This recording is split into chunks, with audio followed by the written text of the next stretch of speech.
Hey everyone, welcome back to Policy Punchline. Here at the show, we interview scholars, policymakers, journalists, entrepreneurs about some of the most urgent issues and frontier ideas in our world today. I'm Princeton senior Tiger Gao. Today, we continue our coverage of the 2020 US elections and beyond. And joining me over Zoom is Jim VandeHei. He is the co-founder and CEO of Axios and the former executive editor and co-founder of Politico. Thanks so much for joining me today, Mr. VandeHei. Great to be here. It's great that you do this. I do want to quickly mention, I think this episode that we're recording right now is our 100th episode for Policy Punchlines. So it's a great honor to have you on the show. And you're also based in DC, right? I'm in Virginia, right outside of DC. That's great. I guess we could start with a very big generic question, which is for many who don't know too much about Axios. Would you mind telling us about it? Because its mission is to deliver the clearest, smartest, and most efficient and trustworthy experience for the audiences and advertisers. So I would love to hear a little bit more about your journey founding Axios. Yeah, thank you. I appreciate being on here. So Axios was designed by a group of us who had been at Politico, who'd been in journalism for a long time. And basically, when you start a company, you're trying to solve a problem. And the problem that we saw was twofold. One, that information delivery at conventional media companies it wasn't efficient. It wasn't user first. And at the same time, for all of us, for anyone who really cares about life, cares about work, cares about the world, we need to learn a lot more across more topics than ever before. And so how do you solve those twin problems, which are both complex in their own right? And our solution was what we call smart brevity, which is find the smartest people who have subject matter expertise across the topics that matter. So anything from politics to climate, to autonomous vehicles, to business, to technology, to media. Find people with subject matter expertise, and then deliver that content in a reader first, user first mentality, which means just be a lot more efficient. Tell people what's new, why does it matter, and give them the power to go deeper. Be respectful of their time. Be as efficient with the information and the hierarchy of the information as you can be. We're about 4 years old. We now also have a show on HBO called Axios Hbo. We're a couple hundred people. We're read mainly in elite circles, so our readership is off the charts among CEOs, tech leaders, political leaders, media leaders. But increasingly, I think because of the election, because of some of the interviews that we've done, a broader audience is aware of us. If you're not aware of us, you should obviously check it out. I do think that if you care about big topics, care about learning from people who really are, I think, the smartest people I've met in my life, then I think this place would be for you. Yeah, I started subscribing to Axios many years ago because I was interested in tech, and some of the tech newsletters on that area has been great in informing me of what is going on. But I guess one trend that you talked about, which is a lot of people are noticing today, is this shift towards more shorter, more bite-sized, succinct media forms. And you're certainly on the forefront of leading this. But I guess many people might say, how do you get the full picture by that? What if we need more long-form content to really get people thinking about deeper in a more nuanced way and go beyond a certain bumper sticker level things to get to the nuances? I don't think there's nowhere in our manifesto or in our shop where we would say like short equals shallow. I think it's the opposite. I think for too long, media has equated heft with the number of words. And just because something long doesn't mean that it's useful, doesn't mean that it's respectful of your time. And so the idea is, how can I be, whether it's 400 words or 1,000 words, making sure that I'm as efficient with your time as humanly possible, that I'm telling you what matters, and I'm arming you with the facts and figures so that you can have sort of a broader thinking, a broader sort of mindset for what's unfolding before you. I do think there's still a big place for long form journalism, and I think there's a lot of it that's being done that is quite good. The way we look at it is, if you think on a spectrum of information, there's sort of like short, efficient on one end, and I would say essential. And then on the other end is deep reporting worthy of your time. Most of the media exists in the middle. I hate the middle. I hope the middle goes away. I hope the middle dies, to be honest, and not in a way that is catastrophic for jobs. I hope we evolve it into figuring out where it's actually useful for the reader, because information nirvana will be when you perfect long form journalism and you get the efficiency part right, then all of us shift from wasting way too much time either on trivial content or content that doesn't live up to the number of words that are being presented. And we move to the next phase, which will be how do all of us create essentially, I always refer to it as like a bionic mind. There's more good information out there than ever before. It's just harder to find it. And so once we get to the point where you know what to read and everything that you read is actually worthy of your time, then suddenly I think you're going to see more and more people get smarter at a time where it requires a lot more intelligence to make complex decisions because technology is crashing into business, is crashing into politics. Only then will we have fully utilized the power of information that's out there that right now is very much a kind of a hot mess. Would you mind telling us a little bit more about the business or the sector of political media? Because yesterday, so we're recording this on November 20th. Yesterday, on the 19th, it was announced that BuzzFeed is merging or acquiring HuffPost in an all-stock deal. And it's a kind of a merger out of necessity because people have been saying that a lot of those independent media or new independent media forms are having a really hard time even before COVID because of advertisers. And Axios was really founded to address some of those disconnect between the advertisers and business model. Yeah, and this requires a little bit probably of depth on the business model side, but I think you described the BuzzFeed Huffington Post merger correctly. For us, this is our second company. We started Politico maybe 12 years ago or something like that, and we started Axios 4 years ago. And I don't say this with some arrogance, but they're two of the maybe 3 or 4 successful media companies created in the last 15 years that are about content, right? And so why are those two successful?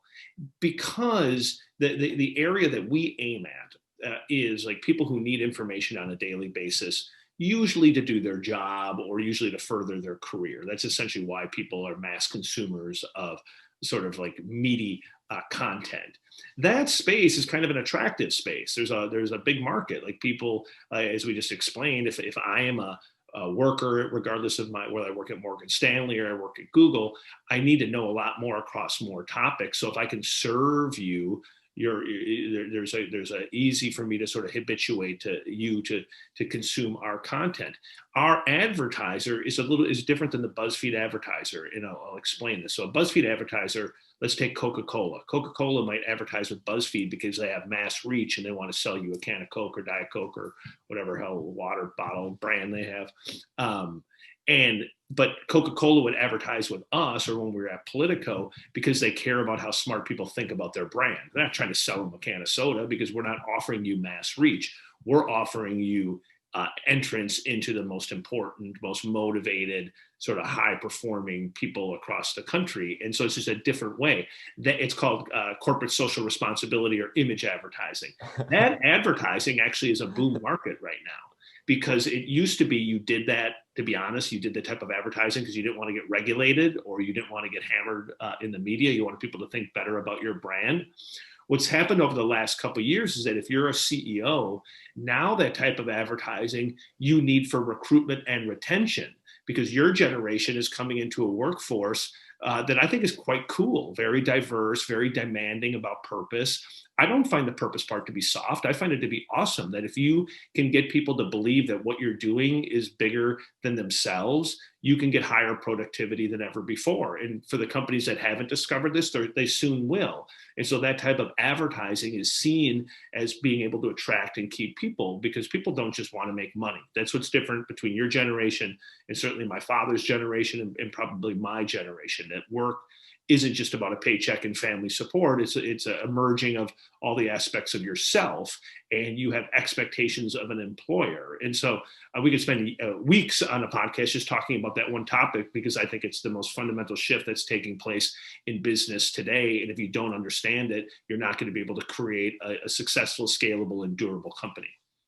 Well, Policy Punchline is not a business-specific focused podcast, but I guess one couple times you've mentioned this that really interests me is that your readership is a smaller one, but high quality one. That these seems to be the elites, right?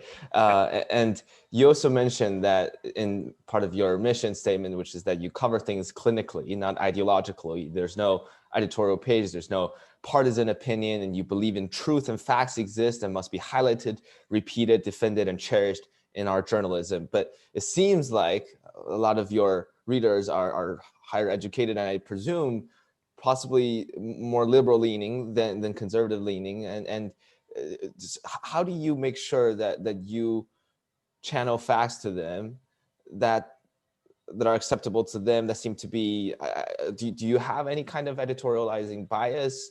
Do you feel that it's a slightly more liberal organization than otherwise is? I don't think so. I think, listen, I do think like most journalists come from a liberal or center left background. I think our newsroom's probably a little less that than your average one.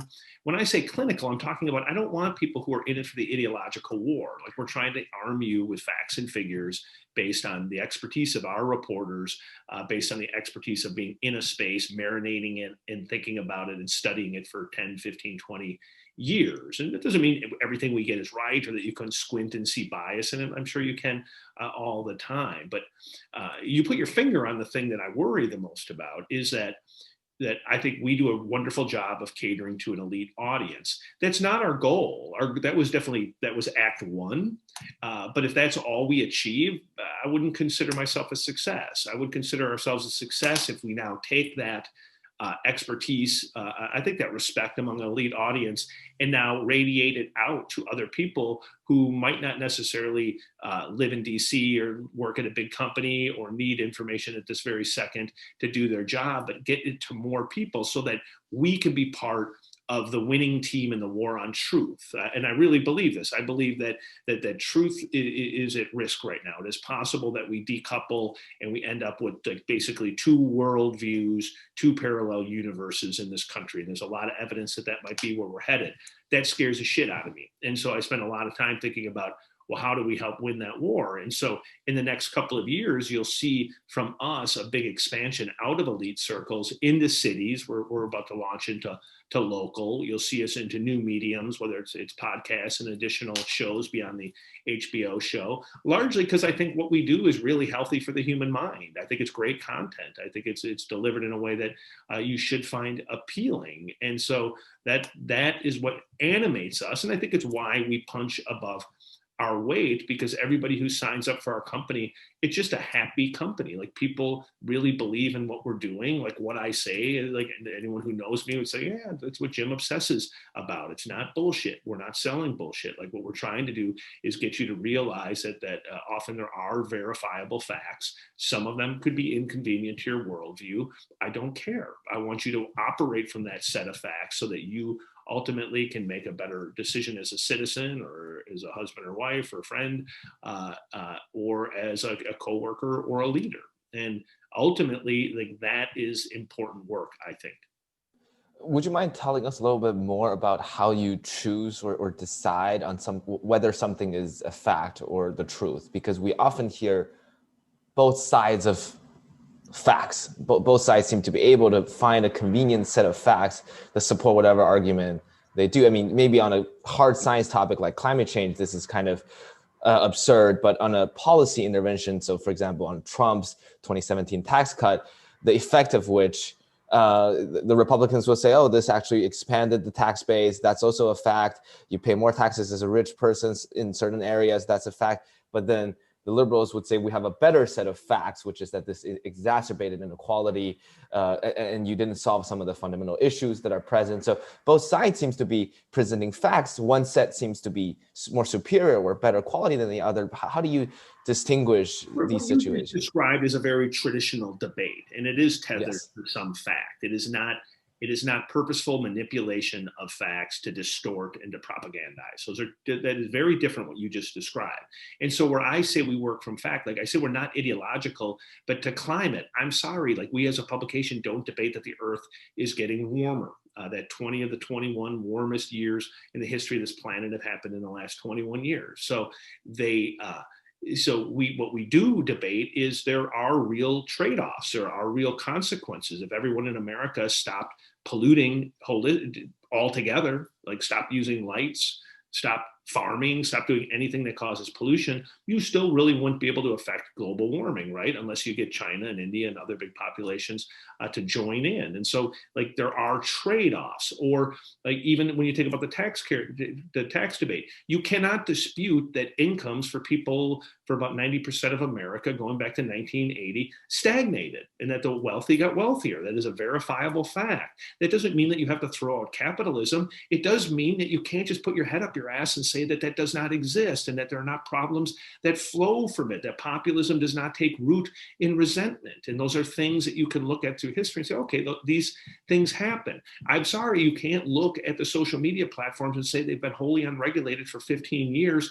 And at the same time, there's been a massive increase in the number of people who don't believe in truth and who instantly believe propaganda. That doesn't mean I'm saying you have to break up Google or you have to break up Facebook. What we are saying is we're going to cover the hell out of it, and we're going to show you the evidence of what's happening to the human mind, because somebody's going to have to make a decision, or we're all going to be dumber, quicker, and we're going to make bad decisions, and then China ultimately will eat our lunch. Like what will happen if we don't operate from that? So like, yes, there's always going to be things and arguments that people can make on policy issues. I think that is fine. What is not fine is, as we're doing this podcast, for a group of lawyers to get out there and say that there's mass voter fraud, when in this election, even Republican officials who've looked at the results say that is not true. And in the history of modern voting, that you rarely find the type of fraud that they're saying. That doesn't mean that it couldn't happen,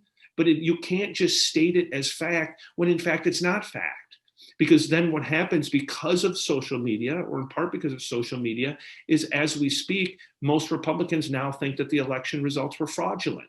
Well, if you think the election results are fraudulent, and that goes to the core of a democracy, that's where I'm saying you're screwed, folks, if you don't figure this out. And by the way, it's going to be on you, buddy, you, the podcast host, and your friends to help solve this.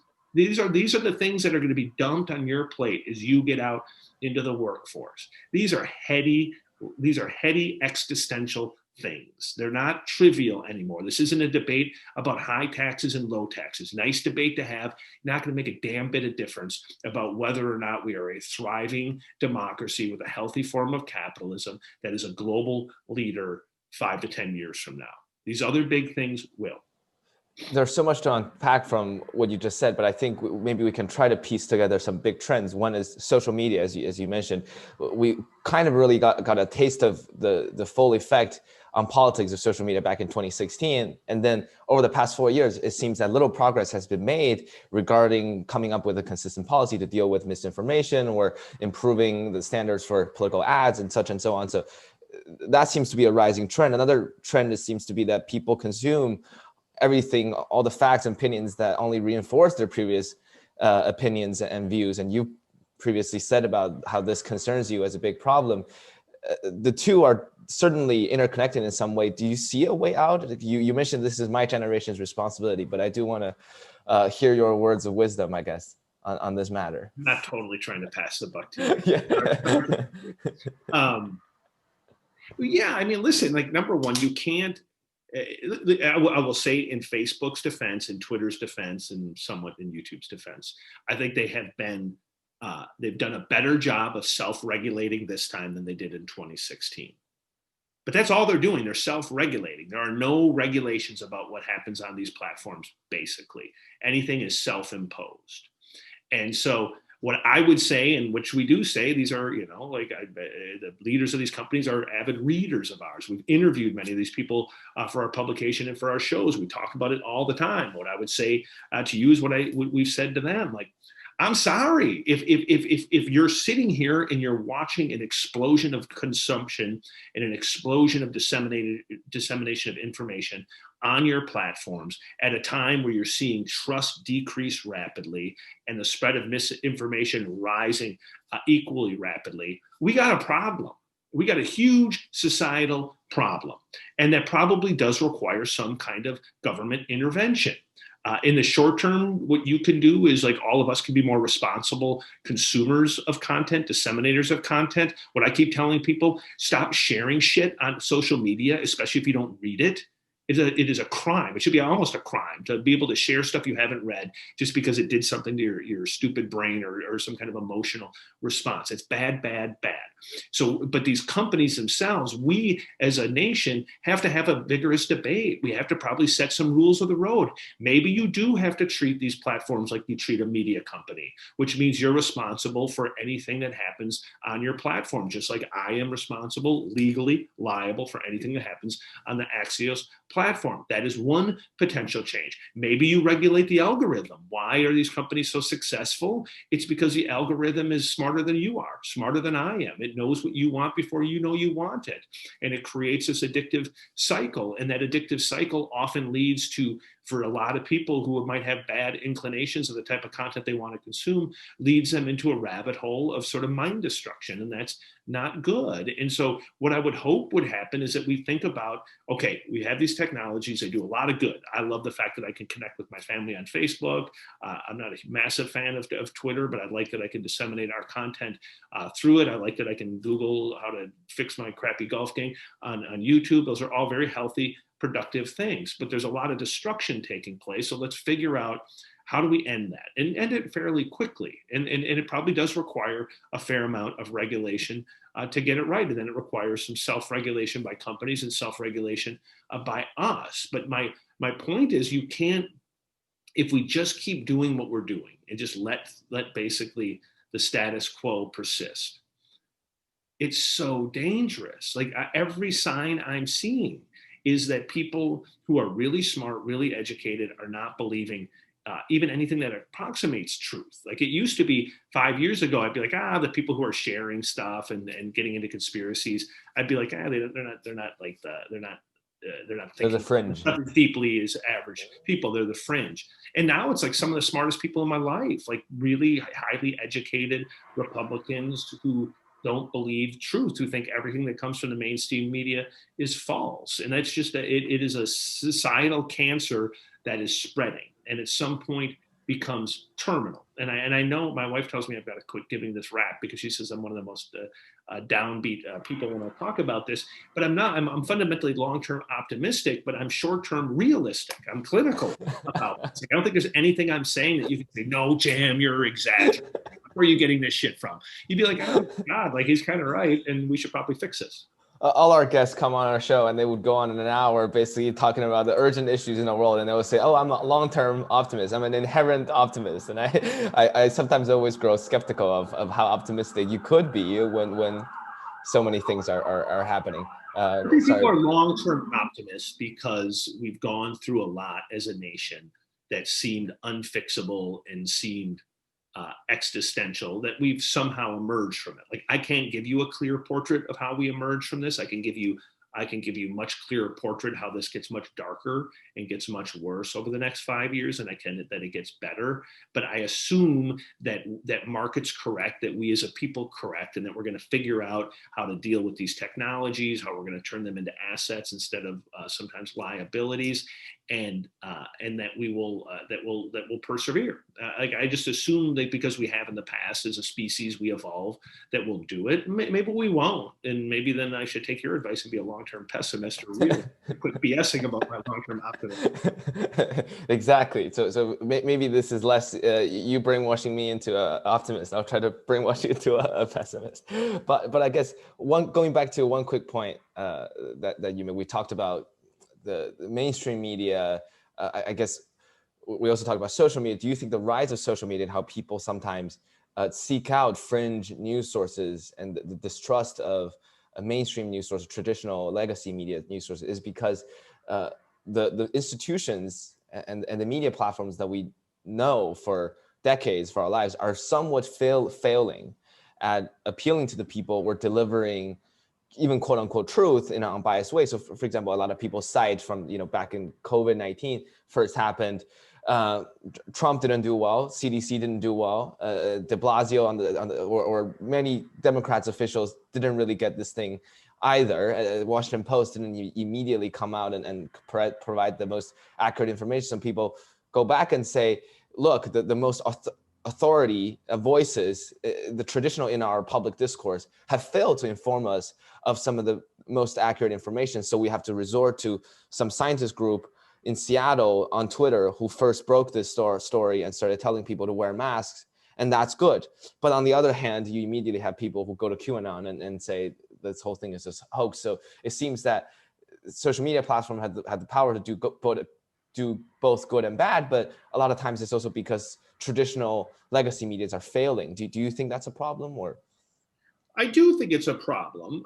Listen, like, we're in a unique circumstance because of Donald Trump. And I don't say this is a partisan statement, but I think it's, again, fact to fact, in that he just says more things that are lies than any other politician that we've seen before, and was very slow to act in the early days of the coronavirus by his own admission. Like, those Woodward tapes tell you everything you need to know. Like, Donald Trump's not dumb. Like, he knew exactly that this virus was going to be worse than he was letting on. He understood the efficacy of masks, and yet he discouraged the use of those. And there's no doubt that that contributed in some, probably not meaningful, but at least marginal way in the spread of the virus, right? Or maybe even a more meaningful way. And so, like, that is a problem. There has been this long-term trend of anybody who's right of center away from mainstream media. And I think mainstream media has made it worse. I do think that there's great journalism. I used to work at the Washington Post, used to work at the Wall Street Journal. I have lots of friends at the New York Times, a lot of amazing work being done. I'm kind of horrified by the behavior of a lot of reporters on Twitter. I'm horrified by the behavior of a lot of reporters on cable TV, where they make it very clear that they're Democrats, and they make it very clear how disdainful they are, not just of Trump and his lies, but I think for your average Republican, they feel, and I understand this, that the media is disdainful of them. And that resentment then leads them to seek information elsewhere, especially soothing information that reinforces their pre-existing views. And so I think I've said it before, I'll say it forever. I think Twitter did a massive disservice and really helped destroy the credibility of mainstream media, because it unleashed the opinions and the views of reporters in a way I had never seen pre-Twitter.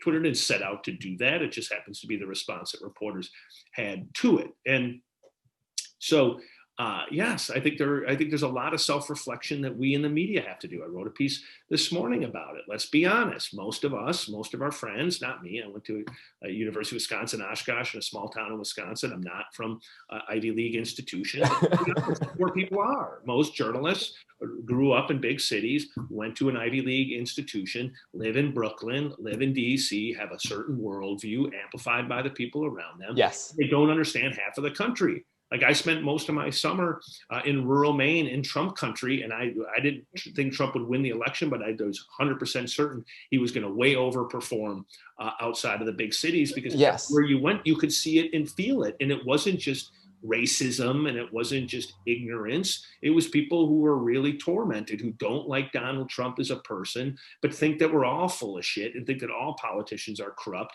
and they liked his policies better than they liked the Biden policies, and they didn't want anyone to know about it, because in some communities there was a social stigma attached to it. That social stigma, in part, is a result of the sort of the condescending view I think that media sometimes has towards Trump voters, who, by the way, make up half of this country. And we've got to wake up to that. We've got to understand that. If we don't understand those people, and we don't, the thing I always talk to our staff about is, there's a group of people on both sides who are not persuadable. Like, they're just never going to believe anything that we write. But there are some, and we should go out of our way to try to win over the persuadables, to get the people who are still gettable to believe in truth, to believe in media, to believe in understanding holistically kind of the views of different people. Like, that's who we have to go after. If we don't, and we decouple, it ain't going to be pretty. So speaking of this, I guess, small sets of liberal bubbles within media organizations in Washington, D.C. or in New York City, do you think media companies have really wasted 4 years scrutinizing over Trump, and the intellectual opportunity cost of what this time could have otherwise been spent on to discuss real changes was enormous? I mean, this is an opinion brought up by some other people I've been listening and reading about, because it seems that people on the left, and especially college educated, those journalists, have a hyper rational, rationalist framework into analyzing Trump. And they therefore cannot understand why Trump is behaving the way he is behaving, or they simply think it's so condemnable and deplorable, and they cannot get over that fact. So they spend so much time on it, and so we end up just covering Trump all the time, 24/7. It gives him the media attention that he needs, and it does not seem to really convince anybody on his base any more effectively. And it reinforces the division and polarization on both sides. One side thinks Trump is full of shit. The other side thinks, what do you mean? He is communicating to the base in such an effective way. I don't disagree with the premise of what you just sort of laid out. And I will say it's probably not the most satisfying answer.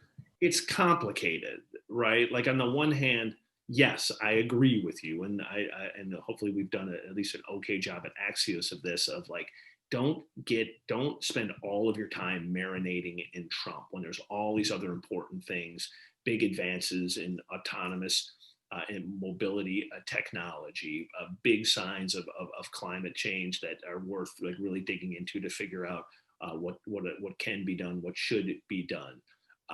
Real progress by the Chinese in getting their tentacles into new groups of allies that could come at our expense. Those things don't end up getting sufficient coverage because of the Trump obsession.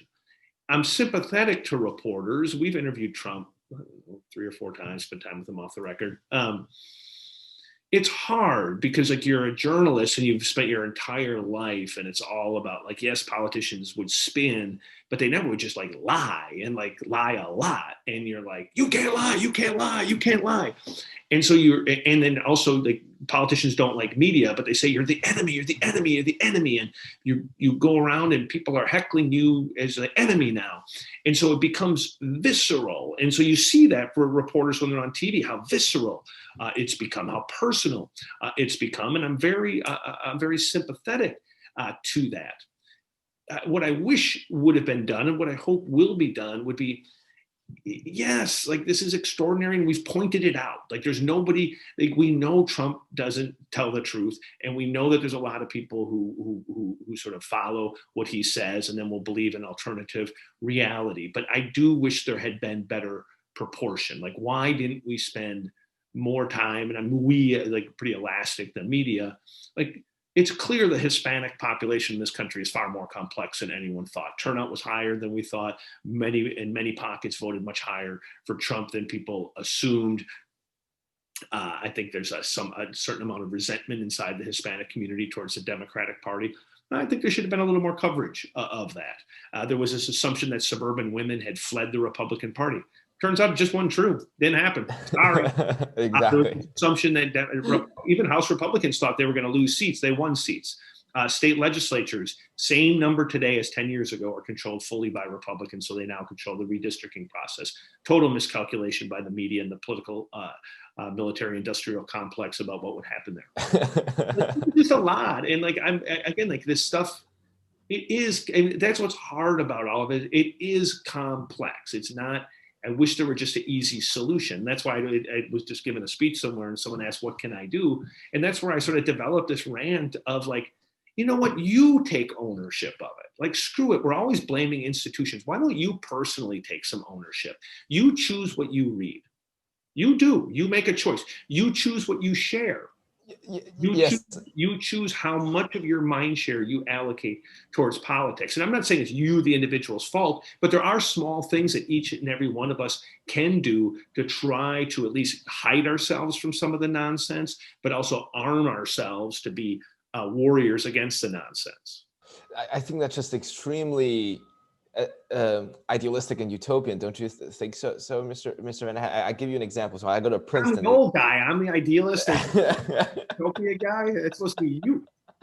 So if you look at the Princeton kids, sometimes I look at the Princeton kids and I feel tremendous respect for my peers, but sometimes I go, this is like this. If this is the future, then we're all kind of screwed, because even if you go to the social discourse at a place like Princeton, this somewhat so-called elite education system, students share stuff on Instagram and Facebook that are often just simple statistics, or it's obviously they share it to be progressive, they share it to advocate for Black Lives Matter, and they do it for good causes.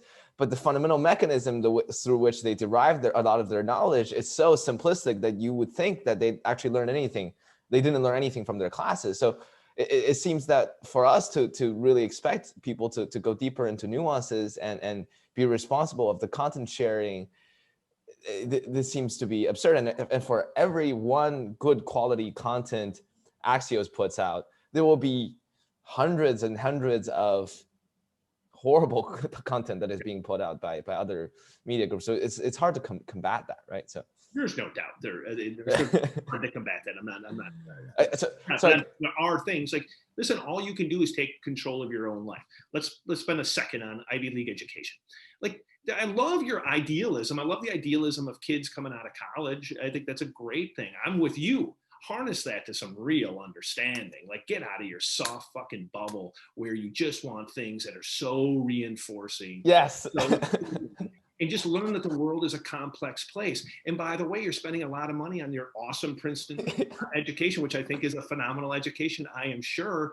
But I'm telling you, as somebody who's now started 2 companies, run a couple, it's indistinguishable. I could care less if you went to Princeton or you didn't go to college at all. That is actually not the type of intelligence that it takes to thrive. And I'm sure the foundation or whatever will call me and pound on me for that. Charge you what they charge, but it really is like the secret to success. The secret is truly being able to apply some level of critical thinking, of having like some self-awareness, of developing emotional intelligence, like embracing the nuance, having a work ethic, not being an intellectual snob. If you can do those things, you're going to be a lot more successful than if you got a 4.0 and I came out of Princeton. I'm not just dogging on Princeton. I'm just saying this in general as somebody who's now hired or fired several, probably now thousands of people going to 2 different countries. And it's just an observation.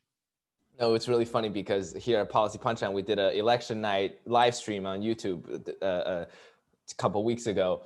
And we have more than 30 of very brilliant research team members from Princeton. They're all Princeton kids. They write fantastic questions for interviews and stuff.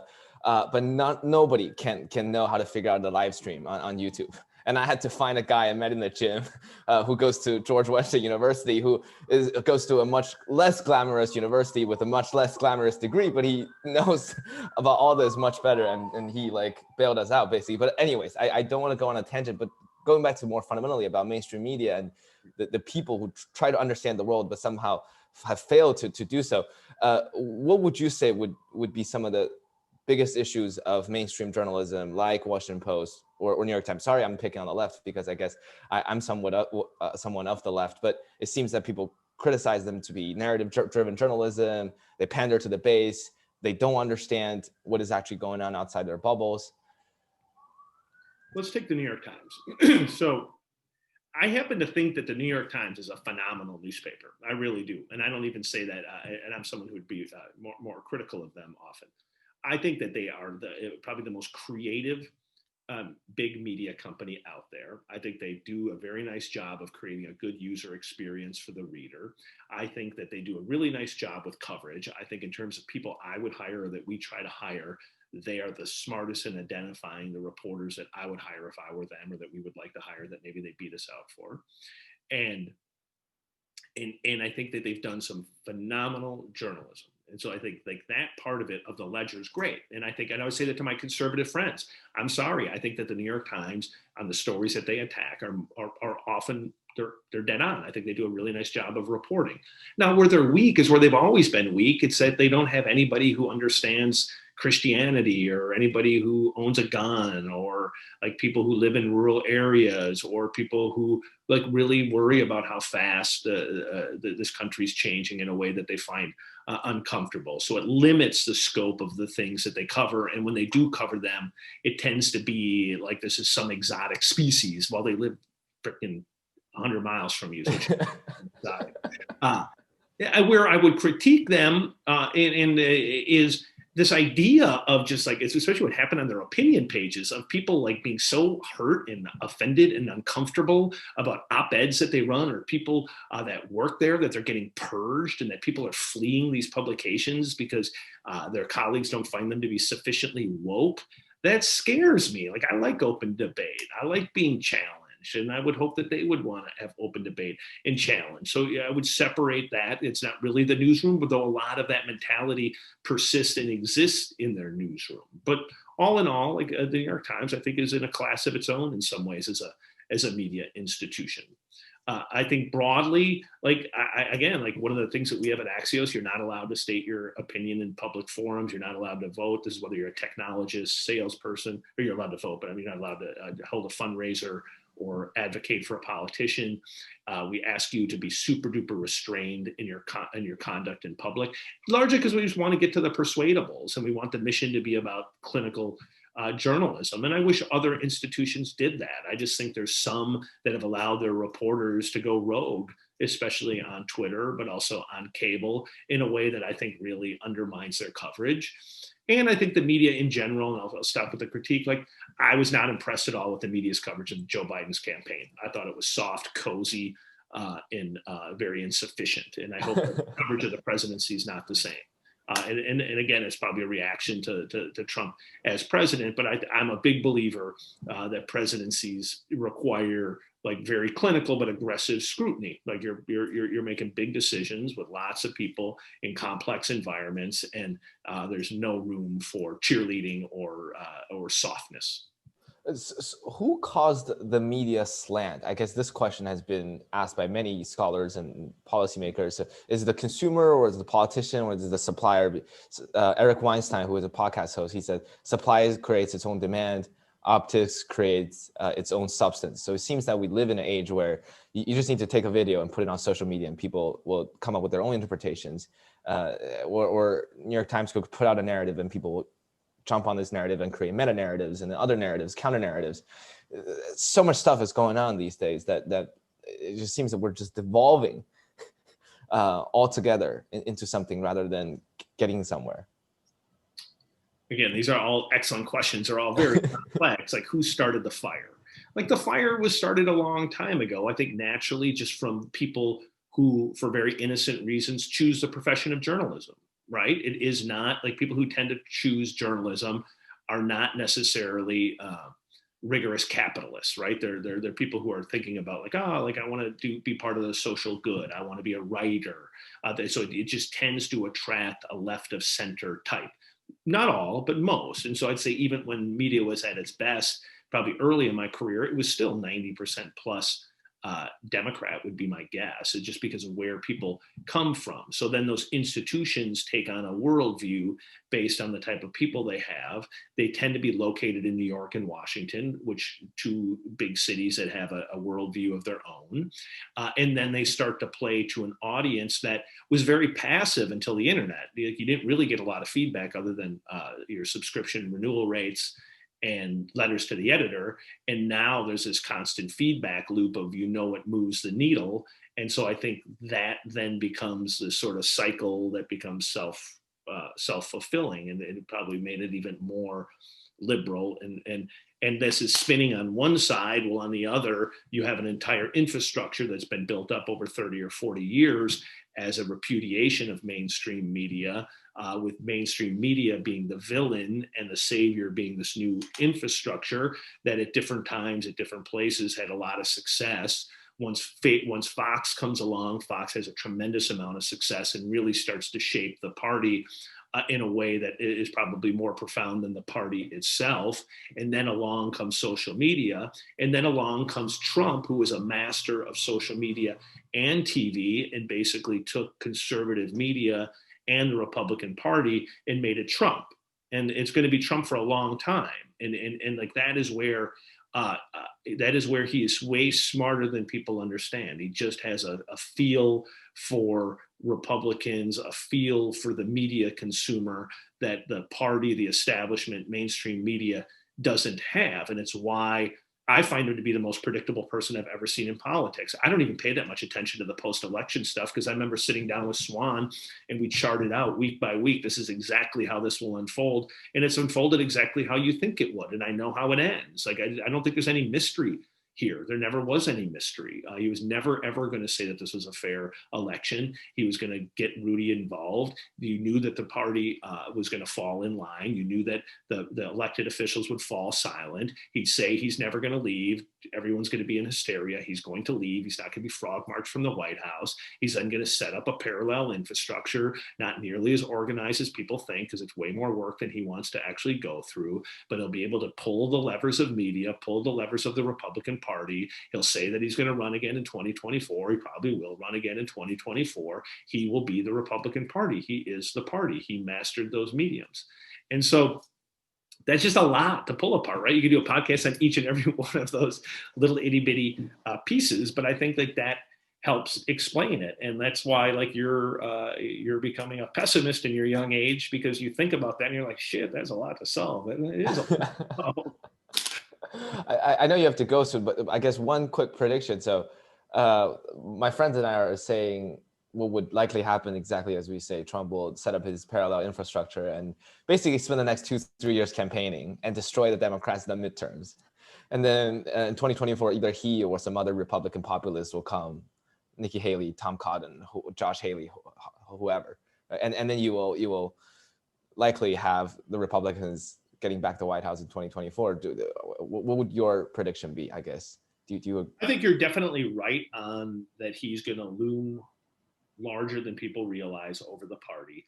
The idea that he would ever step off the stage is absurd. Like again, like there's no one around him that wouldn't say that he's like totally narcissistic, right? He loves attention. He loves being in the fight, and he doesn't mind if you hate him, which is it's a rare trait, and in some ways in politics in this moment, a rare gift. He doesn't give a shit, and he doesn't mind being the vessel of hatred, and he understands that he ended up with a vote total that no one thought possible, and that in some ways, in many ways, you could argue that he's broadened the coalition of the Republican Party victory for him in a way that nobody else could. And so, so if not him, it'll be someone like him. I think it will be him. I think he will run again. I don't know that. Does that mean that they lose seats in the midterm? Like history says they probably do, but I don't know how much history is a great guide right now, given the insane amount of volatility. But that could be true, and he'll take credit for that. He'll run a 4-year grievance campaign. The election was stolen. Biden's a dope. All the things he's going to say. He'll go from the coronavirus being his problem to now this is all Joe Biden's problem, and he'll try to benefit from failure of the Democratic Party or Joe Biden, and then he would try to parlay that into a 2024 run. He might not actually run, but he would be insane not to say he's going to run, because then he can set up the apparatus to be able to give money. But also I think it would make it harder for the federal government in particular to go after him, because he can say, oh, great, you're using the apparatus of the federal government to come after the leading contender for the 2024 Republican nomination. Criminal. That's what they'll do. And so the question is it him in 2024? I don't know, but it's hard to see him ever leaving the stage. And I don't know how Republicans, even if they want to quit him, can quit him. They can't quit him. So we've talked around 45 minutes already about narratives, about what is going on in the media. What sources of information do you consume every morning when you get up, every day when you go to work? How do you make sure that you are educated on matters and see both sides of the things, but don't fall into this trap of partisanship or become a partisan hack? Stipulating that I run a media company and I'm a reporter at heart, so I read more stuff than probably you should read, or consume more stuff than you should consume. But in general, every morning I read through the Times. Usually looking for very specific reporters, read through the Wall Street Journal, always read their lead editorial just to see sort of what the establishment Republican part of the party's thinking. I read tons of newsletters, many of ours, but just from people who I think have subject domain expertise and things that I care about. So like I think Dylan Byers, who does a newsletter for CNN that looks at sort of what the kind of like the Netflixes and Apples are thinking about things. I think he's pretty wired, so I read stuff like him. I listen to, I don't watch much of any cable TV. I do try to listen to Ben Shapiro a couple of times a week, because I think he's probably one of the more clever sort of more intellectual versions of some strand of Trumpism, and I think gives you a good indication of where things are going. I listen to Joe Rogan, partly because I think he is actually often a fantastic interviewer, and I'm a runner, so if I'm doing long runs, I can get through a big chunk of his 2-3 hour episodes. But also, I do think there's a strand of Bernieism and a strand of Trumpism that runs through him and the type of people that are on his show that I find useful for sort of understanding that aspect. And then I try to, partly because I spend time in both places, but just to get an understanding of like what's hot in smaller areas, the Bangor Daily News in Bangor, Maine, and then like the Journal Sentinel back in my home state of Wisconsin, where I try to at least just see what people are thinking about. And then a lot that's just pushed, like everyone, a lot that's just pushed to me via email or one of my colleagues saying you should take a look at this.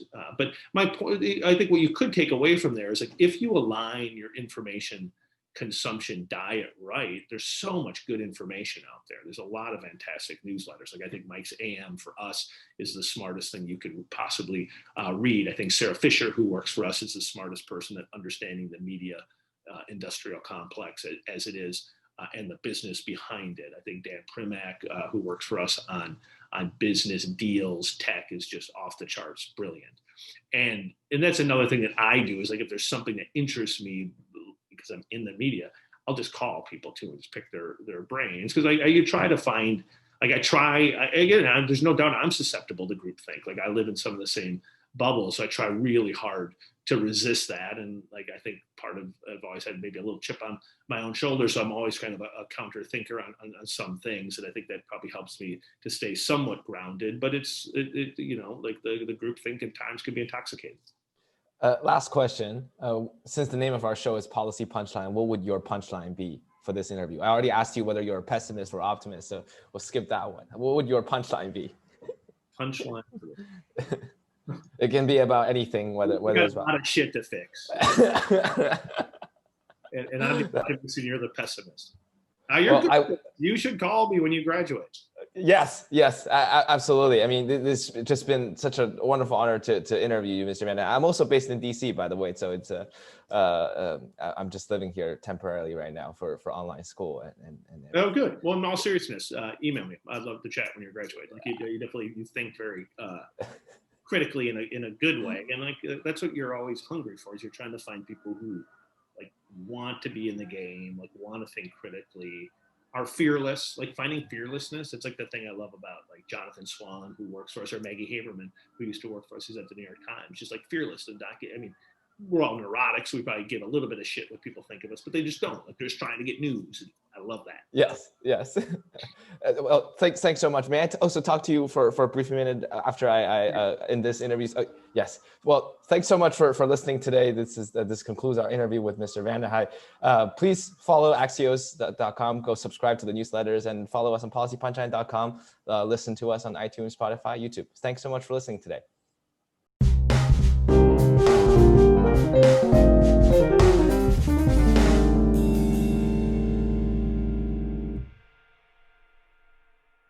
You've been listening to Policy Punchline, a podcast generously supported by the Julius Rabinowitz Center for Public Policy and Finance at Princeton University. We would also like to encourage you to follow other podcasts produced by Princeton University, such as Politics and Polls by the Woodrow Wilson School of Public and International Affairs. Policy Punchline is intended to be informational only and does not reflect nor represent the views of Princeton University or the Julius Rabinowitz Center for Public Policy and Finance.